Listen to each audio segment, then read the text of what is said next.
A lot of these days, there's a lot of Google search and Google trends happening around spirituality. What do you think spirituality is? There's a famous phrase that most of us have heard, which is we are not human beings experiencing spirituality, but we are spiritual beings here having a human experience.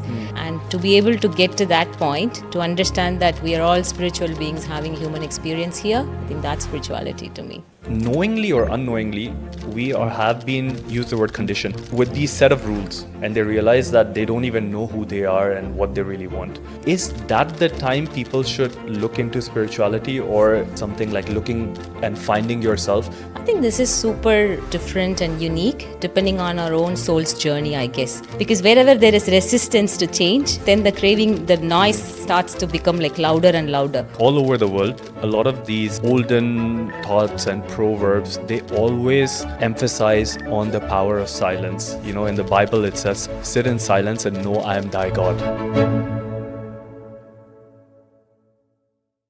Hey everyone, welcome to another episode of the Shift with CJ podcast. Today, I want to introduce you to someone I know, Dr. Jameel Rizwana. She is an amazing human being that blends science with mysticism. Yep.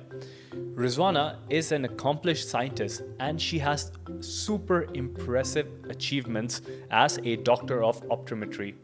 She holds so many titles and she has been recognized as being one of the 100 doctors in the world that has contributed into this science. But that's not all.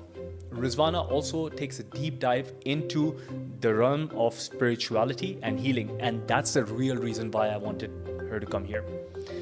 She has a unique approach on reality. She communicates with the spirits of mushrooms and angels, which are actually her support network.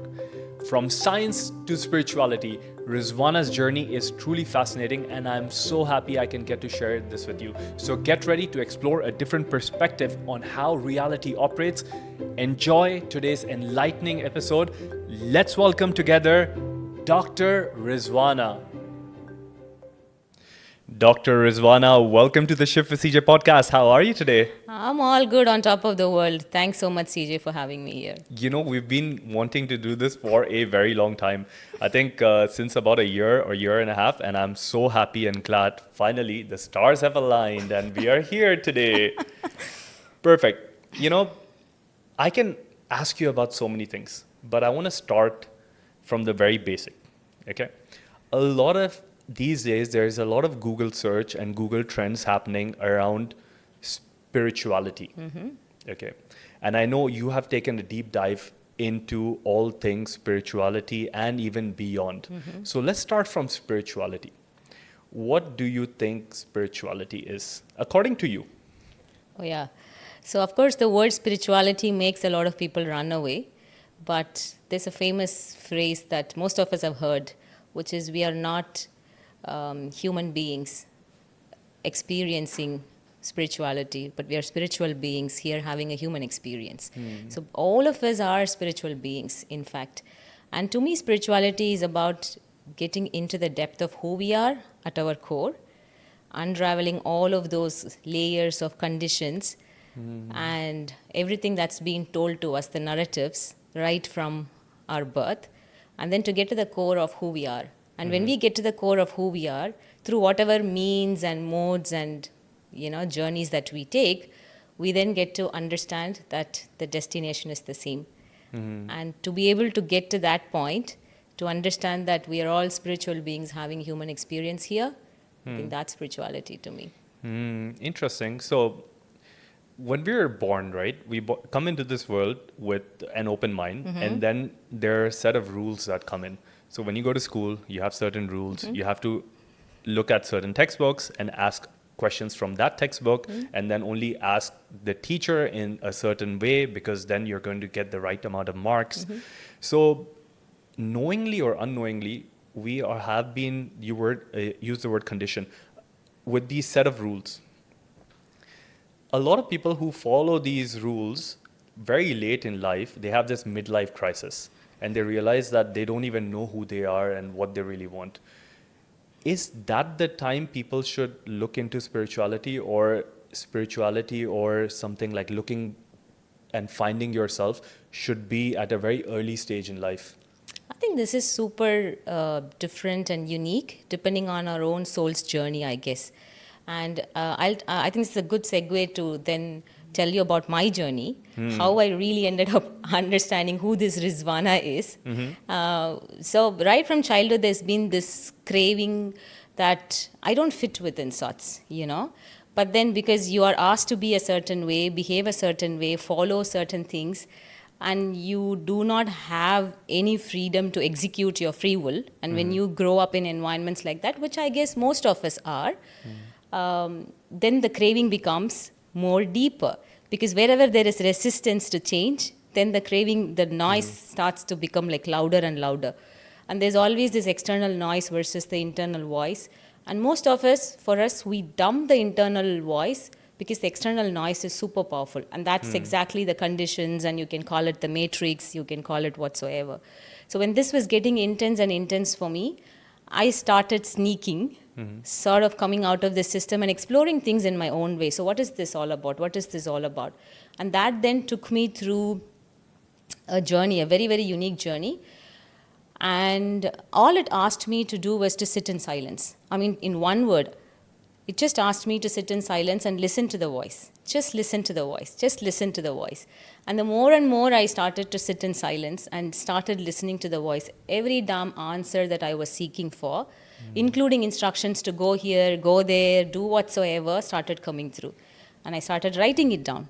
I don't know, people call it auto writing, but to me it was all like some instructions coming from somewhere, which I had no clue of, while I was also listening to everybody around me and following the instructions perfectly on the outside, but on the inside, I'm this different person, like a split. At one point, the authentic self, I would use the word authenticity here, became too much like a pain for me, because the facade I was wearing to keep everybody happy made me miserable, made me feel like I wasn't really living in my skin. And I had to face a lot of losses to be able to then embrace this authentic part of me, which again is not possible for most people. So this crisis, as you call midlife crisis, might come at 8 years for some, 11 for some, 25 for some, 47 for some. We don't know when it comes, but when it comes, it comes. It comes with such intensity that you can no longer be put up with anything that you've been asked to do. It will be such intense feeling. But the more and more you try to resist it, the more and more pain it will cause to you. The more and more blocks it will show up in different aspects of life. You will feel like my career is not just taking me wherever it should take me. My potentials are not being explored. I'm not having deep relationships. I'm not really able to explore my life in the way I think I should be. Some signal will be coming from somewhere. But I listen to this voice, and I'm not regretting it, CJ, because I think this is exactly where I should be right now, like speaking to you, and how even we met for that matter. I listened to that voice, and it hasn't given up on me yet, and I haven't given up on it yet. That is so interesting. Thank you for sharing that story. And, a lot of Eastern cultures, and not just Eastern cultures, but like all over the world, a lot of these olden thoughts and proverbs, they always emphasize on the power of silence. In the Bible, it says something like this. I don't remember exactly, but it says, "Sit in silence and know I am thy God." There are other, when there's on the field of Kurukshetra, the Krishna, which is a divine figure, he tells Arjuna, the secrets of all secrets is silence. So there, we know Buddhism, Taoism, they also talk about this, just sit in silence. And the way you explained it is very interesting for the modern world, because on the outside, there's a lot of chaos, there's a lot of sound, there's a lot of noise. And then you basically have, and your body is giving you some sort of a signal. So the signal to noise ratio is so disrupted that you don't understand things, because our brains are made to interpret about 11 to 15 bits of information. But every minute we're getting more than 11 million bits of information. And this is why what your body really wants, you cannot listen to it. Now, you mentioned something even more interesting, that you started listening to the voice inside and then you got instructions. there is this concept out there which people call downloads, which is that they can tap into a higher dimension, they can tap into source energy or the quantum field, and they get information exactly like how you explained. Is this something similar? Did you get some sort of a download? I don't know why you just brought Krishna and Arjuna here, because while I was speaking, I was thinking of Krishna and Arjuna, and you just mentioned it. Because We have that connection, right? exactly, and this is what I guess you are spirituality, spiritual beings, the interconnectedness of who we are. We are from the same pool, the same essence, just sitting and playing in different forms like CJ here and Riz here, right? So the Bhagavad Gita in itself begins from Arjuna asking Krishna that he asked so many things, but he said, Krishna, my mind is filled with anxiety and misery. Okay? And the whole Bhagavad Gita then gives ways and means, but the important instruction given to Arjuna was to feel what he must feel and not to bypass it. Because he says, like, from feeling begins healing. Nice. Right? Because the moment he accepts that, yes, I'm in misery, I am anxious. Yes, you take bhakti yoga. What is bhakti? Devotion and surrender. First you feel, you don't run away from it. You said the body gives signals. There are multiple scientific evidences. The body shows up as acne or gut issues. I mean, you're the biohacker here, and you know.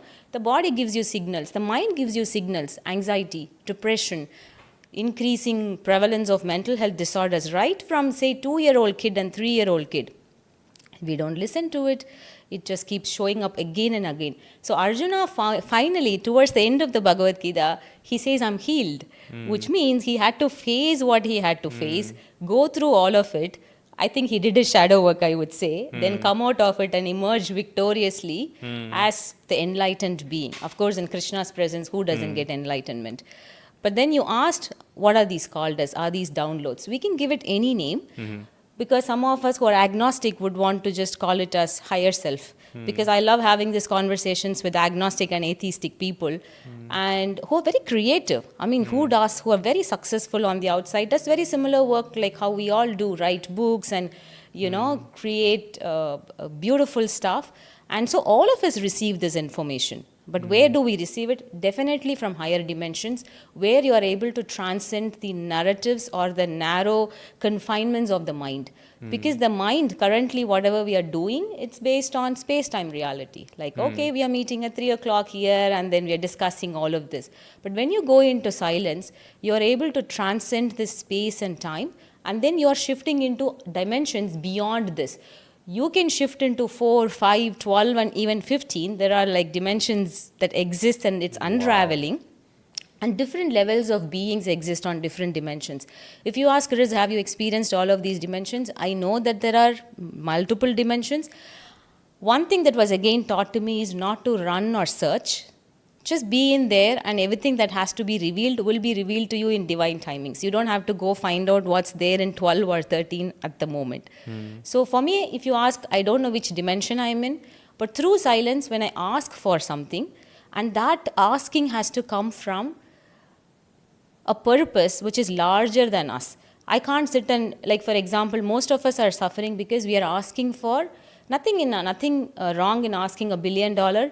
Nothing wrong in asking for the best boyfriend that I could ever have.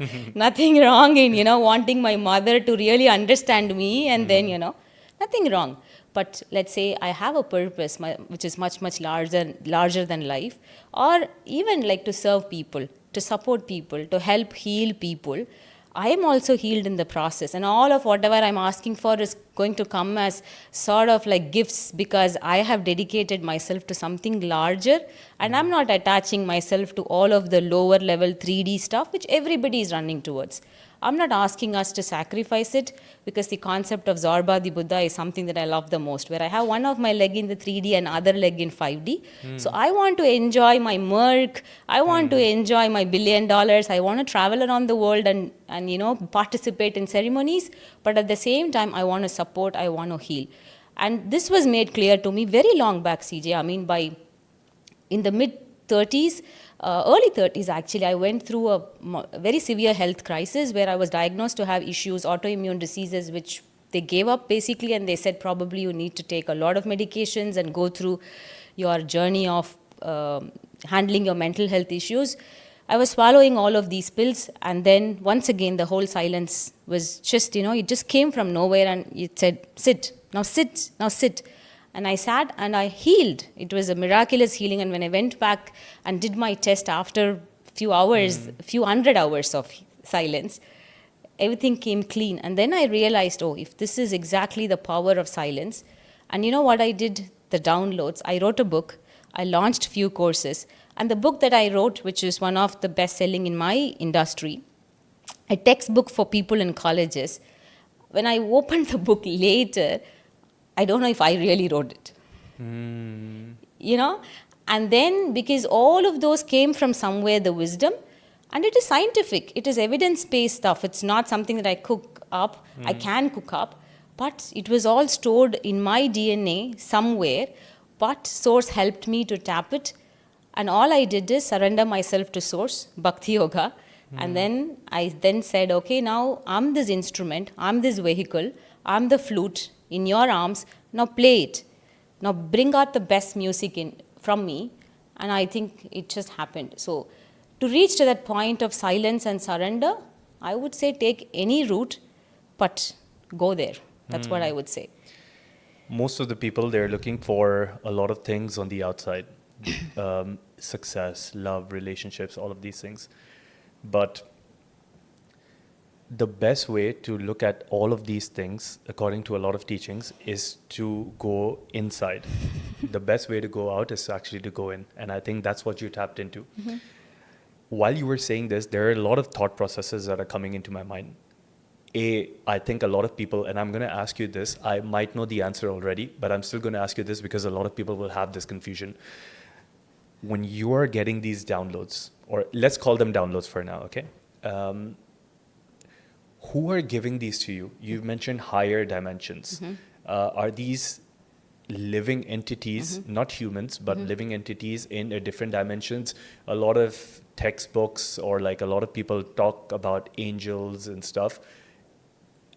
Is it something similar, or is it just like the information theory that there is a universal consciousness of information and you're just getting like the right frequency to tap into it? Are these beings that are talking to you, or is this you're tapping into something that is always existing? It's everything. It's everything of whatever you just said. There's no one way to reach to that dimension, because like how different learners exist, like kinesthetic and auditory and visual. Source also knows that Source didn't create us like the same blueprints. All the 8 billion, there are 8 different 8 billion soul prints available here. So Source knows that how complex we are, and that's what Source wanted us to be. Because otherwise consciousness will feel very bored with us. And so it can't be like, oh, you receive downloads this way and I have to receive. And that's when I always tell people, when the Soul Tribe sits and talks about downloads, we say like, each one of us will receive it in the way that we are like ready to receive, receptive to receive. In the early stages for me, it was all like, as my grandmother would say, she'll say the angel is going to come in the human form and take you somewhere. Okay, we're waiting for an auto, for example, and then somebody comes from somewhere and takes, and that's an angel for us. The human being himself is an angel for us. Then later, it is all like I started seeing things moving around. I'm a loner as such, and I said, like, I sit in silence for hours, and then you all of a sudden feel like something is moving around, and you feel it very vividly. You can't just negate that feeling, because you not just get goosebumps, but you also feel like your chakras sort of light up. And for me, mostly it's my third eye that starts tingling, and my crown, the Sahasrara, that's sort of as if like a pothole, like a hole that's opened up. Then immediately I'll have to silence, and I'll have to like really become still, okay? And then sit. Sometimes nothing comes, and sometimes there is this sort of like an energetic connect that tells me something. And most often it started happening when I'm sitting and talking to people, and then immediately they're asking me some questions, and then this thing, it opens up. And the next thing is my ear starts ringing. And in fact, I am, like I am a healthcare practitioner, a doctor of optometry. I work a lot. So I went and checked my hearing because tinnitus is an early sign of hearing impairment. So I'm like, oh, I don't want to ignore this. But it would come from nowhere. And the moment it comes, I'm like, every time they ask me a question, and when that comes, I'm like, I need to catch exactly the word that they are saying at that moment, and that's the answer. That's the answer. They are asking, am I on the right path, Riz? Should I do this or should I do that? And when that happens, immediately, like when it rings and I close and I know like the answer is out there. And that's when I started using oracle and tarot cards and all, because symbolisms is another important thing in all the religions for that matter, because we can use symbols because angels talk to us through symbols. The next important thing that I started to see is orbs. What are orbs? So these are light particles, and they could be like really tiny particles that flies out. Again, I don't want people to ignore medical conditions where if you have a retinal detachment, you'll have the big flashes of light. Okay, these are not flashes, but these are like, oh, something is just flying behind you, but there's nothing as such. Okay, like the light. Like, what do we call, like this, there's this fly which holds light, right? You remember when we go to these rainforests and all, or we see this. But then these are really tiny, and I would just see them flying around. And the last 2.5 years of my spiritual journey has been super exciting, because I start really seeing massive figures and forms, but no outline. And I would just see them passing this side and that side. And I'm like, okay, are you guys good? Are you ghosts that's come to sort of kidnap me or so? And then when I sat once again, but I'm like fearless. I live alone, and I'm pretty fearless in just encountering all of these beings. And when people come to me, they bring these entities also. So when someone walks into Knowingly or unknowingly? Unknowingly. Some of them, when I ask, do you know you have angels in your life that travels with you? Surprisingly, they tell me, I know, Riz, there's something around me. But just that I haven't, we are not talking about people that sit and does sadhanas for hours. No, just ordinary Average beings, people. average. Of course, they're connected to source. But, and then it comes along with them. And then the other, so then good or bad entities, right? And I've Angels seen, versus demons. and demons. Again, who are demons? I mean, we are the demons are within us, the angels are within us. And when I did my work, inner work, I was, they're very brutal. The spirit, the non-physical entities are very brutal. If I'm not like successful in getting something and I'm sitting and cribbing to them, and the more spiritual you are, the more challenging life you will have to face. And then they immediately tell you, you know what, did you look at your shadows? Like you have so much ton shit to really heal through, and that's exactly the block. So you should be just willing to do whatever work that you're asked to do. You should not say, I'll only do things that keep me happy and pleasurable, no pain. And if you do keep spiritual bypassing, it'll come and hit you hard. It'll really come and hit you hard. And that's how my journey has been. Right now, full surrender mode. Take me wherever you want. I'm at your service. Interesting. So you mentioned that people bring along these entities. Like, for example, these days in the modern world, we're super busy, right? Everyone seems like time is running so fast for the taxi driver, for the programmer, for the podcaster. So for everyone, for most people, time is running really fast. And most of us are complaining that we're not able to do all the things that we want to do because we're also overburdening ourselves. This gives me the thought that why are these angels or why are these entities around us? Don't they have something to do? Or like, yeah, like why are they with us? They don't have better work to do. Yeah, isn't there something interesting happening in their part of the world? It's such a beautiful question. Actually, they have much more interesting thing to do than to actually take care of our ton loads of shadow work, That's the truth. But the thing is, our soul contract is in such a way that like when we come, we sort of like, they accept to be our partners. They accept to travel with us. And then all the experiences, good, bad, ugly, everything that we put ourselves through, we already signed up for that. So that's when we never should judge anybody for their journey. Like for us in the 3D world, it's always good, bad. It's, ugly versus beautiful. It's black or white. Spirituality is never black, white. It's not duality. There is this duality is the world of 3D. The world of any dimension beyond the 3D is non-dual. That doesn't mean you have to ignore, because duality is where the fun is, where all of your, because without drama, then, oh my God, like my life will be boring without drama. So they do have better work to do. But they are omnipresent and sort of like they're everywhere. So like the time that exists for us is not the same time that exists for them. For That's them, time is not linear. Exactly. And that's when you connect to them, you also lose your construct of time and space. And then that's when we call it channeling or downloading. So you want to sit and write a piece of work or create a piece of podcast or whatever that is for that matter.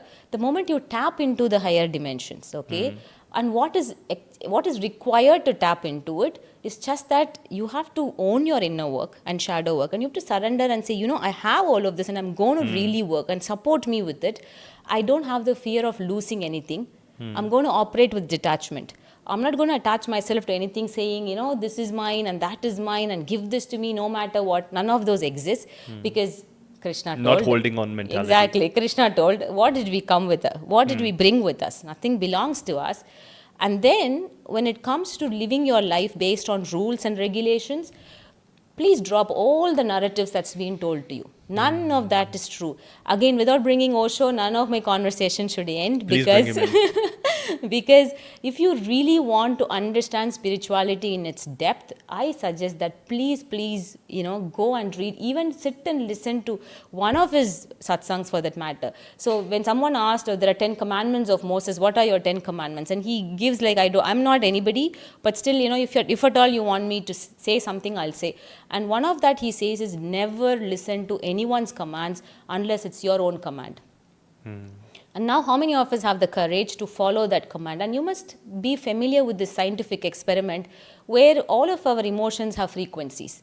Yes. And yes, Govindas had this beautiful podcast where all of the subconscious reprogramming, shifting to higher emotions were discussed, and I cannot simplify it better than him. But instead of staying in anger and guilt and shame, now you shift to love, you shift to acceptance. Naturally, you're shifting your frequencies, okay? And the highest frequency is basically authenticity. The highest frequency is not love, it's authenticity. Now, there are difficulties in real life. Not that every one of us can remove our facades and be just who we are, including me, okay? So I'm being very authentic. But do we have to be authentic with everybody? No, but we have to be authentic with source. We can't hide who we are from source. We can't just say something, do something, and think something. In terms of at least those aspects of our life, how we align our thoughts, our words, and our actions, there has to be complete synergy and synchrony between all of these. And the more and more you just start doing this, okay? Otherwise, don't say. If you're really not in alignment with someone, don't say. If you're in alignment, then say it and do it. Say it and do it. So for me, I have my own rules. And when I know okay, I can connect with CJ really authentically and I connect with you. When I'm not comfortable with someone, again, nothing wrong with them. They are at a level of consciousness where it's not going to be, it's in fact more than, being beneficial. It could be detrimental. And this is where keep your soul tribe very small. Do not just keep your socializing and have hundreds of people around, because you don't know the energetic impact of all of these people on your life. And those of us who are stuck, somewhere our energy is leaking because the connect we have is not as high energetically. Nothing wrong with them. Again, that's all they can comprehend. So the more and more you keep your circle small, at least when it comes to manifesting your desires, the highest desires, keep your circle small. Practice silence and stillness. Have your own commands as such with respect to living your life, and try to embrace as much authenticity as possible. Now, there will be casualties. There will be casualties. I had to lose a lot of people in my life as a process, but whoever that belongs to my world as such, my soul tribe, it came from nowhere. And now what you're able to create, you will see this is exactly what I'm destined to do. And not that, I was kept distracted again because of the 3D matrix. So allow your foundations to crumble if you really want to elevate and move to a different frequency. Very interesting. Joseph Campbell, the author, he says a quote, or one of his sayings is, "The cave that you fear to enter keeps all the treasures that you always seek." So most of the times we want to break the rules because as human beings and as spiritual beings, one of the things that is the most common in everyone is expansion. We don't like to be trapped. We want to keep on expanding in terms of anything. We're in this room, we want to expand more than this room. We'll go to a bigger room, then we just want to expand. That's our natural nature. And anything that gets in, that blocks our expansion, that's something that we don't want. So I guess that's very interesting. So here's this, I'll tell you a story. Once upon a time, there was this guy. He used to walk around the city, and then he thought someone is following him. And then he's like, I see this shadow of something that is following me. I'm going to start running. I'm going to start running as fast as I can. That person ran for about like 15 to 20 minutes. And then he realized that the shadow is not leaving him. And then one of the guys was walking from the street. And the guy tells him, only if you turn back and greet that shadow, you don't have to run from it. And that brings me into that shadow work point that you were saying. A lot of people that are listening to this might not know of what shadow work is. Can you please explain that? I mean, that's like the beautiful story, of course. Joseph Campbell, known for the hero's journey, the Carl Jung that said, when the diagnosis is right, the healing begins. When do you really get the diagnosis is right? When you embrace who you are at your core. And that doesn't come without the darkness. And the world of duality is light and dark. And all of us none of us are flawless, right? And we just have light and dark within us. And the dark is not something to be afraid of or to run away from. It could be just anger. For me, one of my shadow was passive aggressiveness. For example, from childhood, I had everything that I asked for was denied. So no was the answer.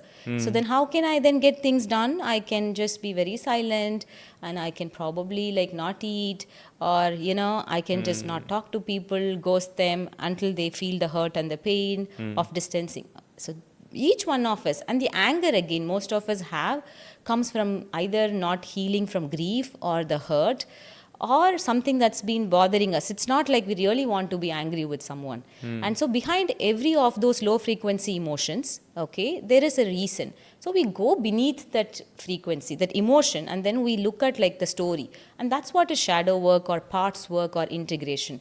And every of my client that I work with for coaching, the very first thing that I really do is to look at their own strengths and shadows. And then see, especially in areas of stuckness, everybody knows the answer, CJ. You just ask them, okay, so why are you really not able to manifest what you're not manifesting? Let's say, for example, abundance. And they say, you know what, I don't think I'm deserving of this, right? I'm deserving of making money or abundance or love, attracting the one, okay? And I'm like, okay, so where is this coming from? Then the story unfolds. And then so we go into the story. And it's not an easy thing to do because it takes hours and hours once again of crying and letting it out. And, for me, it happened through multiple ways. Of course, your favorite breath work and meditation. And because more and more we release from the body all of these stuck and stored emotions, some sort of clarity hits you from nowhere, okay? And but then psychedelics helped me, really. Of course, I'm not going to get into it much detail of okay, what was the journey like, but at least when we are so much stuck within the thoughts, like the confinements of the mind, whether you sit in meditation or prayer or whatever, the mind is it's like the chatter box is not closed, right? And many people are not able to bypass that and really see things for what it is. And even if I tell CJ or someone one of my friend, I said, you have this problem of just repelling everybody that comes to your energy, and she was not willing to accept it. But then when, in my journey, I was just shown, the first journey was all about okay, see, look at the drama queen, So me, Your own drama. my own drama. Yeah. And then I had to really see things, and whoever that I was blaming for, yes, they had their share in my life, but I was equally responsible for it. And it was just shown to me like, okay, now go inside the gutter. Oh, no, no, no, I don't want to go. No, no, no, go please, go please. You are safe. You'll be brought out. But once you are able to do that, and then the portal opens, and then you're like, okay, now this is the magic. Do you want to experience this magic and the clarity? This is what you're supposed to do, and this and that. Now, the more you said, the guy was running away from the shadow. He will still go in his journey. Nobody is going to stop him. But the voice doesn't stop, right? The shadow doesn't stop chasing him. But he's turning back, looking at it with kindness and compassion, and say, you're also a part of me. Come, let's go together now. Let's go together now, and being this devotee of Shiv or whatever, like, Shiv and Shakti, the whole duality of, like, Shakti's different forms. She is light and she is Kali. So the dark feminine is not something that you need to be scared of. And especially the current world is waking up to these aspects of light and dark within us. And dark feminine is such a powerful energy if only it knows what it is chasing. Okay? If darkness chases darkness, but if the darkness really knows its power, it can transmute every of your pain into happiness. So the more and more you embrace your shadows, the more powerful you become. You're not becoming weak. People think, oh, I'm going to become weak, or by looking at it, you're not becoming weak. And the spiritual world is not a boring world. People again think by integrating. People ask me this question, CJ, oh, you want me to meditate, you want me to do shadow work, and then I become a yogi, and then my life then loses all the current glamour and glitter, because right now it's full of drama, okay? You are yet to see what lies on the other side of this cliff. Come over and then see for that glamour and glitter. It is something you need to see, and that's actually magic. Wow, that's very powerful, actually. You speak about Shiv and Shakti and how certain elements of life want to make you see on the other side, because the other side it is dark.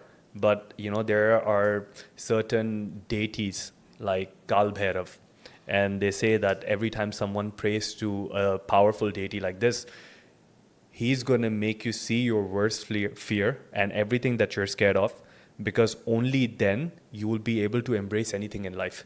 The moment you're not attached from anything, the moment you don't fear anything, like you said, because most of the times where the fear is always in our head, we're always fearing from entering that cave, or we're always fearing from, getting outside of our comfort zone. But only when you get outside of your comfort zone, you can actually get whatever you want. So it's super interesting. You also mentioned something else, which is psychedelics.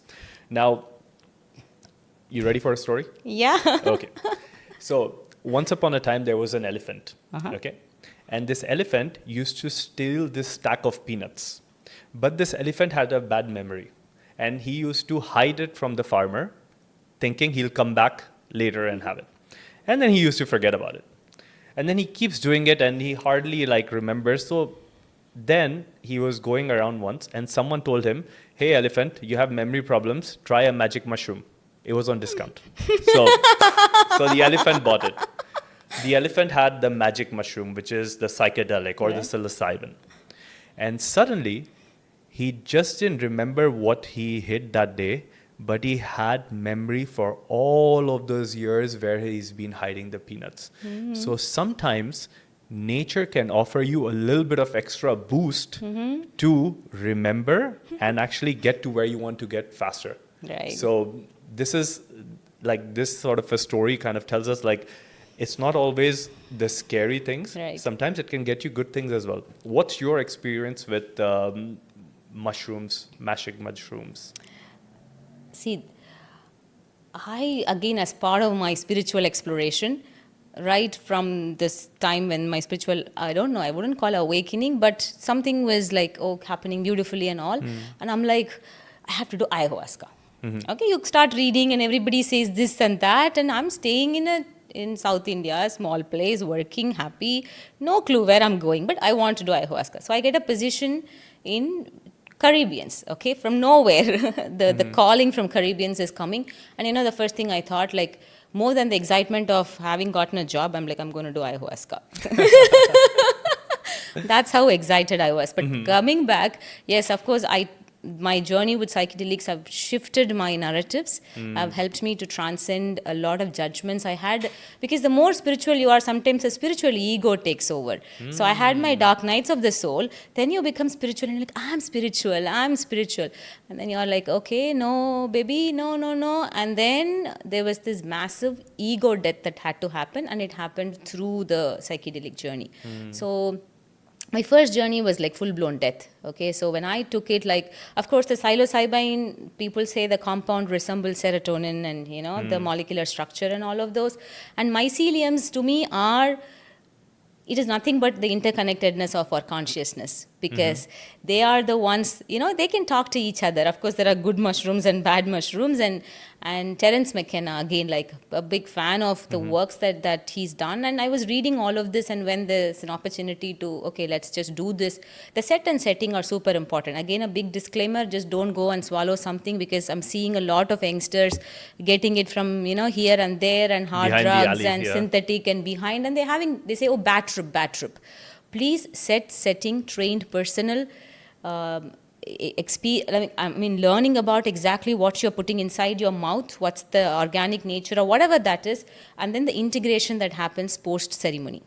So it's not like something to be used for a party. Like someone's going for a concert, pop a bit of magic mushrooms. It has to be done with an intention, would you call it a ceremony? Ceremony, exactly. Okay. I would call it it's so sacred. I would call it a ceremony. The shaman is the most important person in the journey.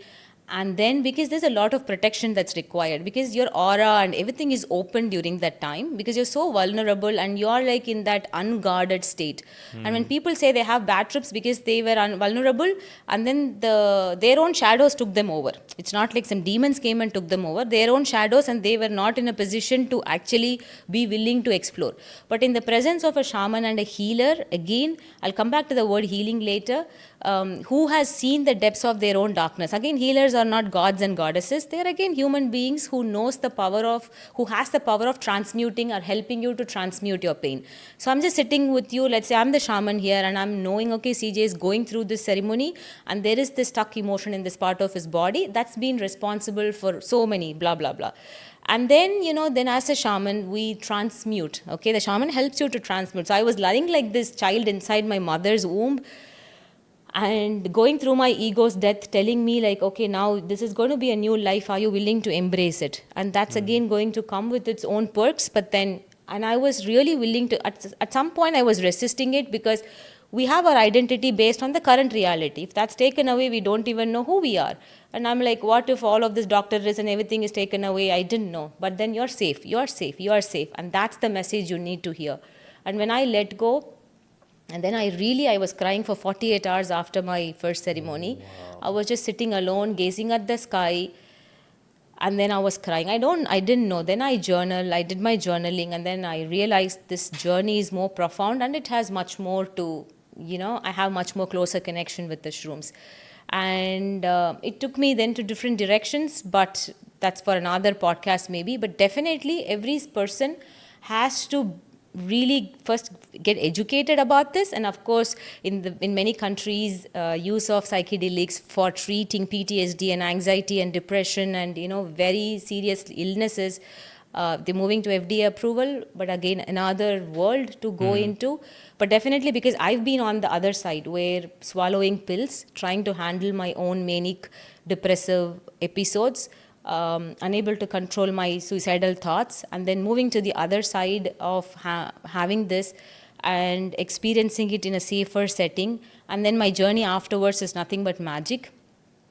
That's why they call magic mushrooms. And so I would always I'll really be happy to guide people who wants to then experience this journey. But it's very sacred. To me, it's like the most sacred thing that could ever happen to anybody. And if there is a calling, she will call you. Is it a he or a she? Being the feminist I am, I would call her the she. Yeah. Do these mushrooms have their own consciousness? And is it just one mushroom is a part of this greater consciousness? Or each and every mushroom has their own consciousness. They're all part of the greater consciousness, and they're super connected with each other, and they are a part of our own human consciousness, and they have the capacity to travel once again to those parts of our psyche exactly where you have hidden your treasure. And that's when, that's why I tell that they really know what they are doing. And sometimes you might set intentions for something, and you might sit in these ceremonies, and something unrelated might take you over. And after you come out of it, you will be like, this is the best ever thing that could happen to me, because she knew what you need in this moment. So that's how, the energy of, like you mentioned Shiv, right? Who can transmute pain and suffering? Who, like being the transmuter god that he is. Similar way, like to me, how sort of this devotion that I hold to all of these entities and beings, I hold the same amount of sacred devotion to the shrooms, because of the profoundness that it brought into my life. And once again, people that are creators, we are now looking at these multi-billionaires talking about shrooms, right? The psychedelic journey that they had, and the Avatar movies, and all of these Hollywood guys, how they are on the trips to then receive downloads. So different levels, okay? Now you first want healing, you want shadow work to be done, then you want to go into the depths. Then at different levels, you then move into becoming the creator of your life. Then you use it to improve your focus. Then you use it to, like, elevate. So there are, again, purposes for which it can be used. But where are we headed towards? We are moving towards a time when, we just become part of it, and we don't need them. We don't need any of these to even tap into higher levels of consciousness. But right now, these are all available to us, and anything in nature that's available to us, especially something that doesn't cause you the delusions. I mean, they're hallucinogenics, right? But if you are not willing to see your shadows, and if you're doing it in a setting, I'm really giving this as a warning to people, where you don't have like proper guidance, people then they're thrown into a delusional world, from where when they come out of the journey, they are in the deluded state still. They can go crazy as well, They right? can really go super crazy, and they're like, what actually happened to me? But then when you do it in the setting, then all of this is being taken care. And that's when I'm again and again telling that ensure that you do your homework, you do the homework with your own healer and shaman.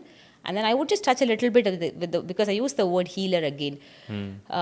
This was, to me, today I was thinking, what should I say, CJ? And then, the healing word was just popping into my head. Everybody is calling themselves a healer, and then the word healing is being used so roughly. Yeah. Because we spoke about shadow work, I am telling you, anybody that hasn't taken the efforts to go into the depths of their own consciousness, and they've not done their inner work, I should say that they should not use the word that I'm healing someone. Because healer, once again, is a very sacred word as such. And in the medicine world, we use it, like, beginning from our grandfathers, like the ancestors, they were healers basically. And then the medicine came in, and then we were called doctors. But you have to learn the art of healing. But most importantly, you have to be in a stage where you've healed your shadows.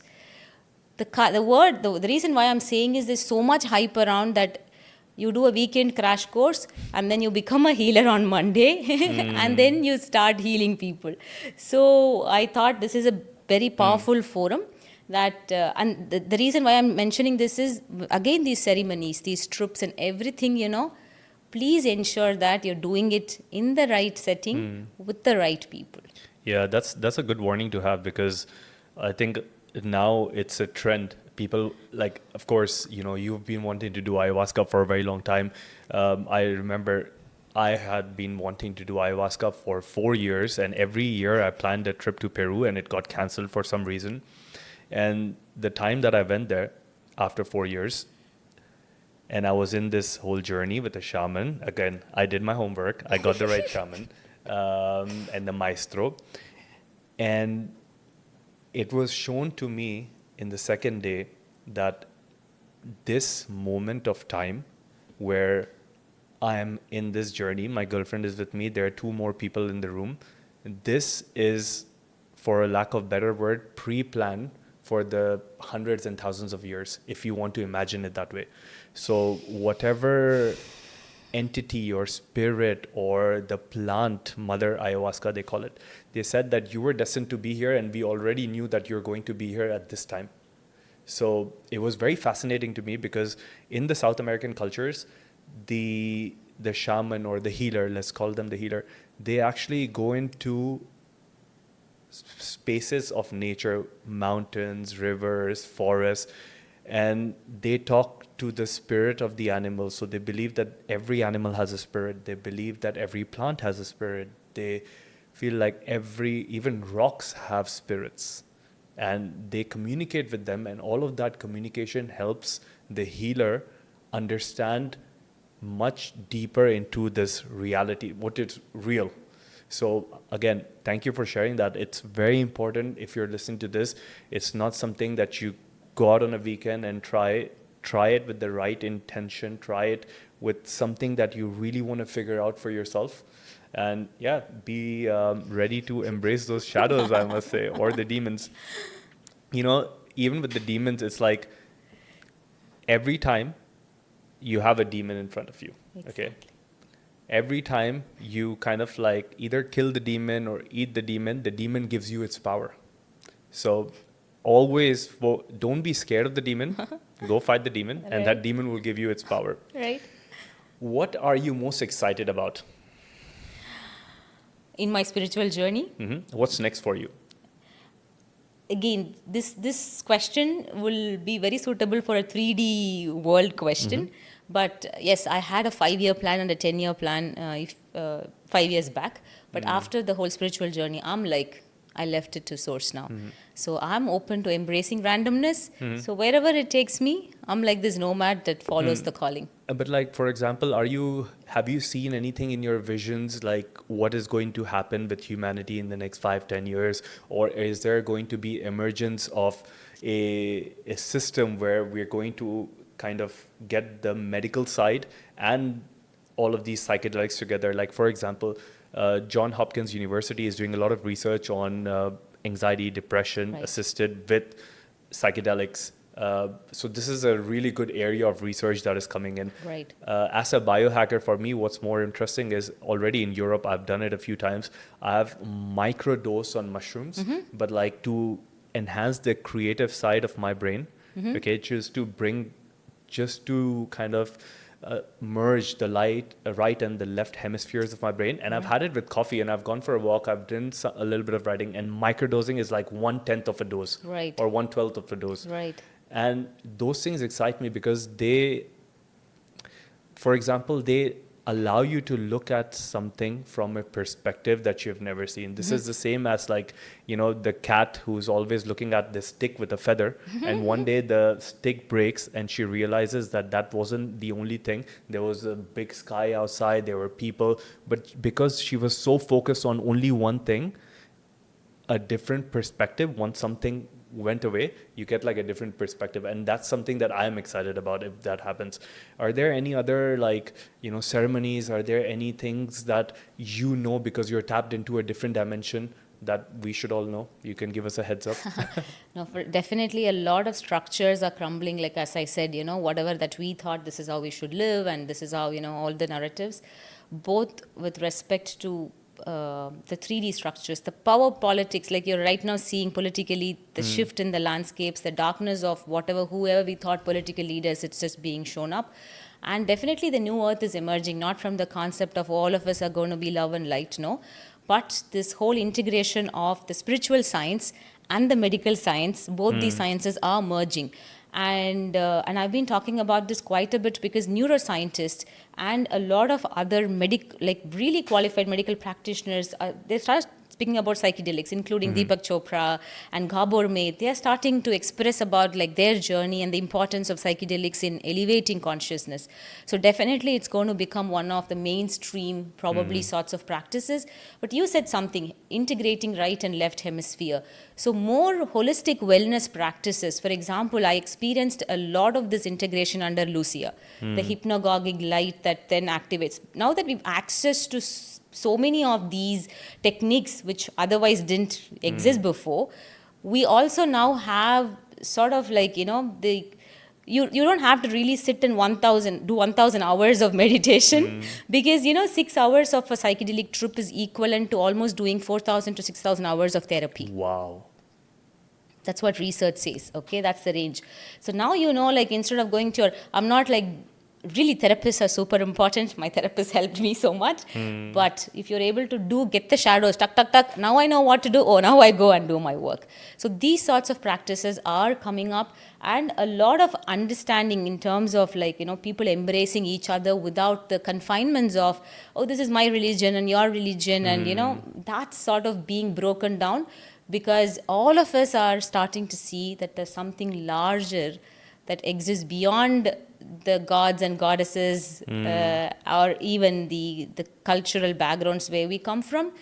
We are breaking free from the confinements of our own mind. So one of my purpose as such, as much as my purpose keeps changing, but in terms of like where I'm heading towards, is to bring as many people as possible in terms of joining hands with like-minded soul tribe, like soul community, to elevate human consciousness. To me, if we are able to elevate human consciousness and help us see beyond the boundaries of the mind, and then see, whatever we are fighting for is nothing. Please drop it, embrace and hug each other. Don't fight. No, that's amazing. Dr. Rizwana, we can keep on going on for hours, but we're going to get to the last question now, which is, if you had a time machine, and I'm sure you can time travel without a time machine, but like, let's say we had a time machine and I could tell you to go back in time. You can rewind time. You can go back to your younger self and give yourself one piece of advice. What would that be? Embrace the rebel in your wrist and do not be ashamed of the person, and do not be afraid, and just embrace the rebel. Do not be afraid. That's the lesson for today. Dr. Riz, thank you so much. I am so grateful. Finally, we were able to make it. Thank you for being even vulnerable and like sharing your story, because it takes a lot of guts to kind of go out in a public platform and like, just be honest. And I know you taught me something really important today. I thought love and kindness was one of the highest frequencies, but authenticity is actually even higher. So I would highly encourage everyone who's listening to this, embrace the more authentic side of yourself.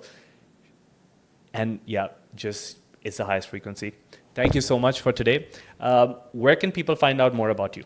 Of course, they can follow me on Instagram under my handles, I am Riz and Riz Global.